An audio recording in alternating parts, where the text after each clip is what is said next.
Good day, VC. Another day, another episode of totally British psych, prog and hard rock bonanza. I figured, what the hell, why not just make another video, since I have all these records sitting out from all this listening and positive comments encouraging me to do another one.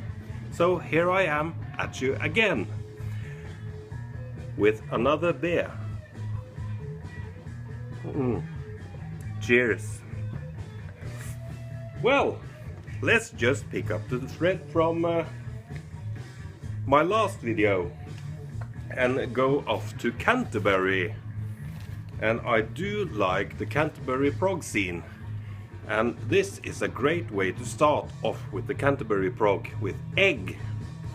I mentioned in the last episode Arsachel, who released only one LP in 1969, simply called Arsachel, which consisted of Egg and Steve Hillage. But this is their debut album, Egg, with Dave Stewart on the organ and Mont Campbell on bass, and what is the drummer called? Clive Brooks, yes. An original on the before mentioned Durham Nova label, the sub label to Decca. And I guess you have heard about Egg, but if you haven't, it's a kind of a darker version of Emerson, Lake and Palmer, where Emerson, Lake and Palmer were kind of circusy from time to time. These were hard and dark. A lot of instrumentals, but also vocals. A lot of time changers, theme changes, everything you love about prog rock. So, Egg's first album, simply called Egg from 1969, is an album I highly recommend. And songs like the Song of McGillicuddy, The Pusillanimous, or Don't Worry James, Your Socks Are Hanging in the Coal Cellar with Thomas, one title track there, and Symphony Number 2, which makes up all of the B-side. Excellent numbers. I also have a repressing of their second album, The Polite Force, which is also a traditional Canterbury prog record. Heavy organ-oriented prog rock there.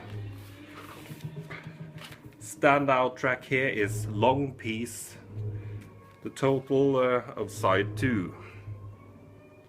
I also have a dodgy live compilation on the Vern label.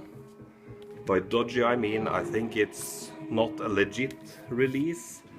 Varying sound quality, so do watch out for those Vern compilations. Not always quality throughout. Next up, we stay in prog rock land with Nidrolog, which was a fairly unknown prog rock band from England. They made 2 albums. Their first was called In Spite of Harry's Toenail, and it's a good album, but this is their masterpiece, Lady Lake, from 1972, I believe. Quite melodic and soft prog on the RCA label. Well worth checking out if you're into melodic soft prog. Great album. Next up, we are staying, of course, in Britain, back to 1968 with the cheerful insanity of Giles and Fripp. And this is perhaps an acquired taste. Of course, the 3 members went on to form King Crimson and the year later, but this is their effort the previous year. And it's a blend of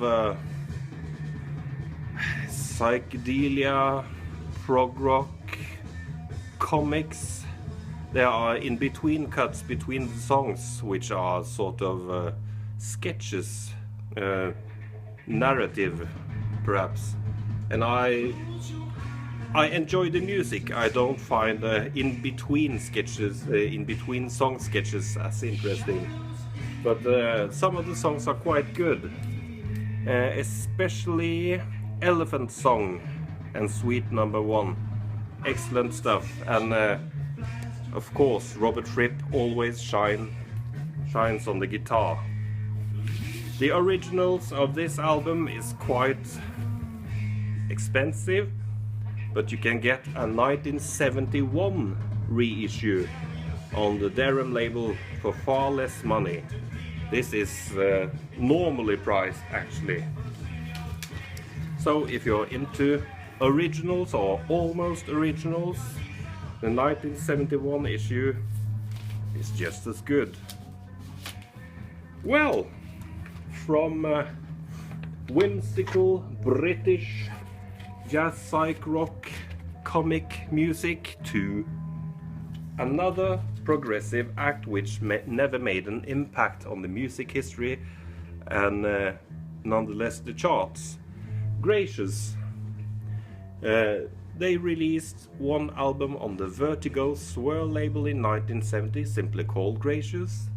And the year after they released their second album. By this time they had been dumped from the Vertigo Swirl label onto the mother company Philips. And sadly on a cheapo series called This Is. And you can tell by the cover that this was a cheap release, a budget release, with commercial for other releases in the same series.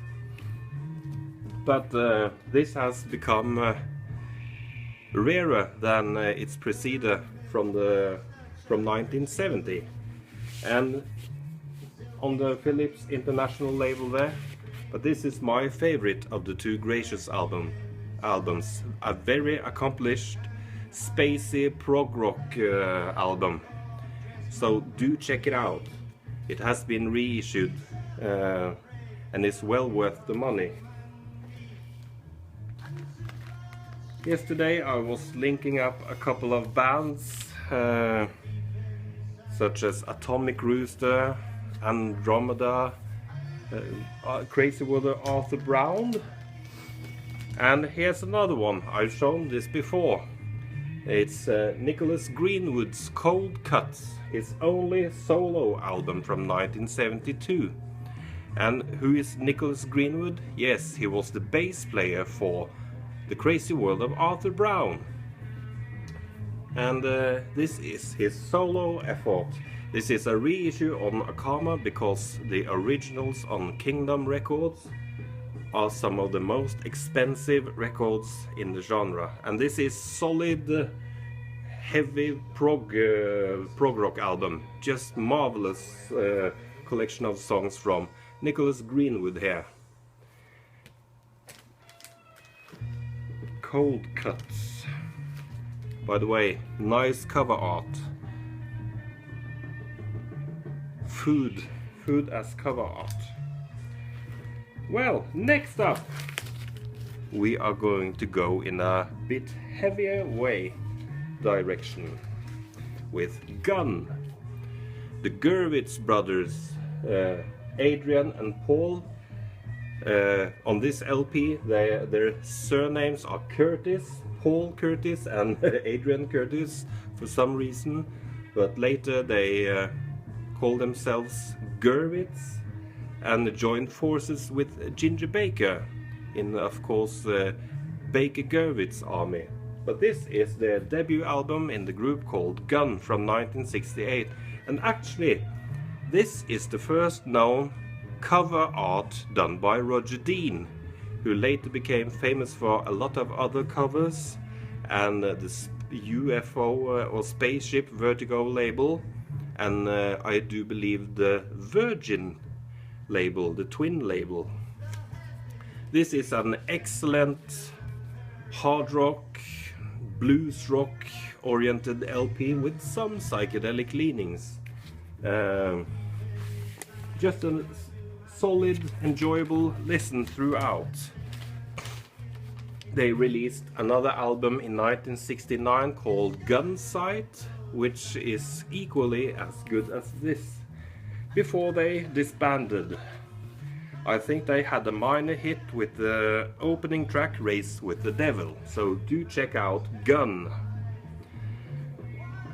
Next up, another one album band, Hannibal, a Birmingham-based progressive rock act, which only made this LP as far as I know, simply called Hannibal. And another strong, excellent, obscure, unknown prog rock album with some flute. This is, by the way, a German reissue. It was originally on the Charisma label. Some flute, as you may tell by the cover, but good, solid prog rock. Nothing more to say, nothing more or less. What we are listening to in background, you might know, is another one album band out of Scotland, and they were originally called Skin. But they had to change their name because another band was called Skin, and they simply changed their name to The Human Beast, which was one of their songs. And this is a power trio, as I said, from Scotland, with guitar, bass and drums and vocals. And they were given about 13 hours of studio time down in London, and the sad story is that drummer forgot his cymbals up in Scotland, so he just had to find some cracked old cymbals laying around in the studio. And they were given the time to do a mix which wasn't good, and they got time to do another mix, but they had already lost interest in the album before it was finished, because they didn't sound anything like they did in their live act, they thought themselves. But nonetheless, this is a magnificent dark piece of prog psychedelia, very skeletal in its production, almost no overdubs, and just raw, exciting music. This is one of the most expensive UK Decca records, but I have the German Decca version. And this is a radio station promotion DJ copy, which is in fact mint. So I'm lucky to have that one. What I'm listening to in background is the Sunbeam reissue with a gatefold cover with the story of the band and some detailed interviews. A very good reissue. Sounds good and enjoyable reading inside the cover. But I urge you to check out Human Beast Volume 1. They were quite positive in naming their album Volume 1, perhaps hoping there would be a Volume 2, but it was only Volume 1, before they went back to Scotland and disappeared. Well, let's do two more. Next up we have a wonderful hard prog rock band called Indian Summer on the short-lived RCA Neon label. Let us have a look at the cover. Wonderful, except for the price tag there. Indian Summer, as I said, were a hard progressive, melodic hard progressive rock, Hammond organ and distorted guitar driven.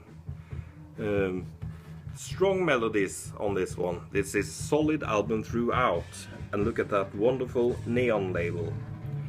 This was RCA Records' attempt at making a progressive sub-label such as Harvest and Vertigo, but it folded quickly. I think there were 9 or 10 releases on the Neon label out of UK before the label folded and was no more. But do check out Indian Summer on the RCA label. I think I'll quit after showing this LP, and this band is also linked up to both Egg, being that Dave Stewart is on the album, and Nicholas Greenwood from The Crazy World of Arthur Brown on bass, and of course the main man Steve Hillage on guitar and vocals. And this is Steve Hillage's first album after Arsachel. After Arsachel he went off to do some studies, and after he had finished his studying, he called upon Dave Stewart and his friends, and they made one album, a supergroup called Khan, and this is their only album called Space Shanty. And this is wonderful, wonderful prog rock. If you are familiar with Steve Hillage or Dave Stewart, you know they are highly skilled musicians and write good melodies. So this is a true lost classic, in my humble opinion. On the original Durham label, these can be found still. Sometimes pricey, sometimes for good prices, but be sure to grab a copy of Khan Space Shanty, or at least check it out online, because it's a fantastic album. Well, that's all I had planned to show in this segment. I'd like to do some shout-outs. I'm not any good at giving shout-outs, but there are some very good VC channels out there, and I'd like to mention the metal theologian Aaron, who is a metal expert but knows a lot about different genres, krautrock, psychedelic rock. He has even done a video on Norwegian progressive rock, which is excellent, so do check out metal theologian. And of course Jay from Vinyl in the Van shows an awesome lot of cool stuff. Dots and Loops vinyl records. Dan from Canada, excellent psych channel. The Hogs Ear Report with Ron, of course, US Psych, Garage and Punk. Vinyl Richie, Dead Wax 66, John's Rockin' Vinyl 77, and of course Seek the Vinyl Geek, who knows a lot about different sort of music, and quite enjoyable to listen when he talks about different bands and records. So do check those channels out, and thanks for watching. Bye for now.